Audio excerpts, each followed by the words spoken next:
Hörmətli üzüm sevərlər, artıq oktyabr ayının 30'udur. Üzüm tiglərimiz satışa çıxıb. Hal-hazırda Naxçıvandan sifarişimiz vardı. Onlar üçün biz çıxartmışıq.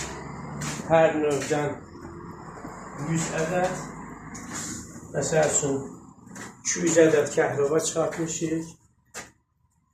100 red blok çıxartmışıq. 100 qara dərbəndi. Qara dərbəndi elə bir üzümdür ki, qara kişmişə oxşayır. Şirin bal kimi olur. Bu merlotto sortudur.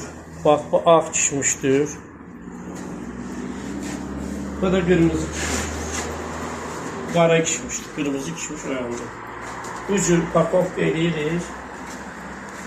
İstənilən ünvana göndərir ya gəlib özləri aparırlar. Bu kiloflarda məsəl üçün bir ayda qalsa, üzüm xarab olmur, tinglər xarab olmur. Hətta kök vurar. Çünki vakuum şəraiti yaradırıq. Hava çəkmir, onun üçün kök buraxır. Üzüm istəyənlər buyurub müraciət eləsinlər. Havalar da yaxşı keçir. Hələlik bu qədər.